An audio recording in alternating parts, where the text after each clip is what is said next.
Hello! What's going on, guys? The Flat Earth asshole here. I was sitting here thinking of the heliocentric model. You know, the one they taught us in school. And I like to draw a little picture of a problem I have with the heliocentric model. Because when I describe it, it doesn't come out the same. So I'm going to draw a picture of a problem with the heliocentric model. And I get different answers from people, even the really smart ones. So anyway, here's the drawing. Whoop! I'm gonna use this pizza box because it's big and blank and I have it. Alright, so first let's start with the sun, right? So let's say sun's big. This isn't going to be exactly to model, but it's basically going to be the heliocentric model. Okay, so I'll draw a big sun. Not a perfect circle, whatever. That's the sun. Sun. Okay. Alright. And if we go over here and we draw the Earth, and again, this isn't to exact model, this is just for a demonstration purpose. Here's the Earth. Okay? And then we know that the Earth spins, whoop, whoop.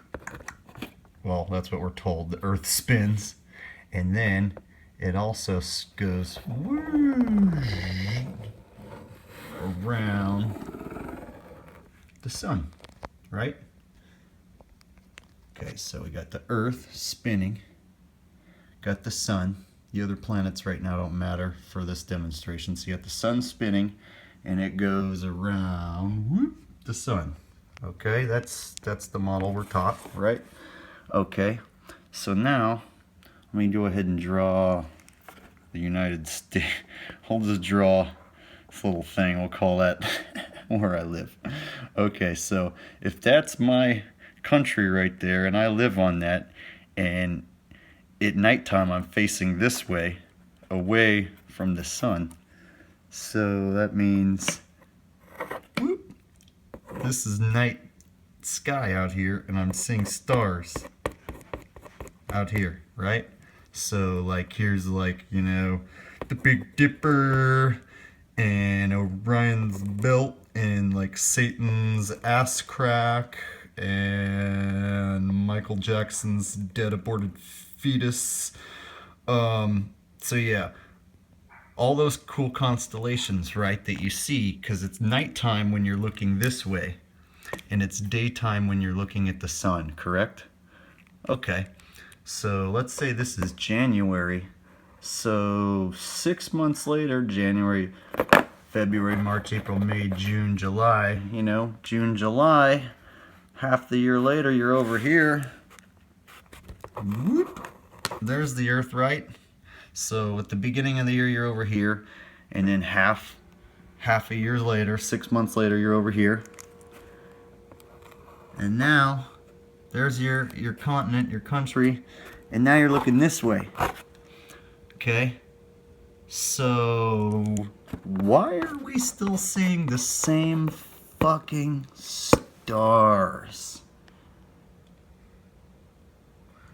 It's nighttime in January. You're looking this way. Here's the sun. And then, okay, February, March, April, May, June. Now you're over here on the other side of the sun. And this is night. And pointing this way is day now. So why are you still seeing the same stars? Let me get this straight. You can see the Big Dipper and Orion's belt and Satan's ass crack this way. And you can see all the same constellations a half a year later when you're looking this way. And it doesn't quit because there's now, if you're looking this way, you're still seeing the same stars. And when you're up here and looking that way, you're still seeing this. How in the fuck can we keep seeing the same stars all the way around? When we're pointed away from the sun, we're seeing the stars. and we're pointing at the sun, it's daytime, how can we be pointing away in different directions and always see the same fucking stars? You know what? A few people have told me that the stars go the same speed as us and chase us around. You gotta be fucking kidding me. See, questions like this, you have to draw to see that it's bullshit. The heliocentric model doesn't make any sense. You see the same stars all the time, all year round, even though you're spinning around the sun and spinning on the ball and you're tilting and wobbling and shooting through space. Doesn't make sense. And then let's go even further. Shit, I'll just use this little spot. Alright, if you're shooting through space, following the sun, and we're going around this sun, and this is shooting through space, shouldn't we be leaving behind these stars after a while? Shouldn't, like, we see these stars for a bunch of years, and then we should move and then be seeing new stars, right? Why are we still seeing the same fucking stars? If we're shooting through space every day, every week, every year, year after year after year, shooting through space, we still see the same stars our whole life. So your whole dad's life, your whole mom's life, your grandpa's life, your grandpa's life, he saw the same stars. You all shot through space, went thousands of miles, millions of miles, shit, I don't know, like kabillions, megatonalicious millions, I don't know. And you're still seeing the same star. So your dad's lifetime, your lifetime, your kid's lifetime, your kid's lifetime, you're shooting along through space, right? And you still see the same fucking stars. It doesn't make sense.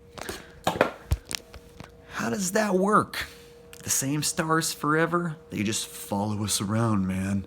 It's magical. Or, oh, the concept of relativity. You just don't know that the great distance, they're just trillions of miles away, and the distance is just so big that the stars are just there forever. Yeah, those answers are shit. A flat Earth solves it completely. Let's look at it on a flat Earth, shall we? On a flat Earth, none of that has to happen, right?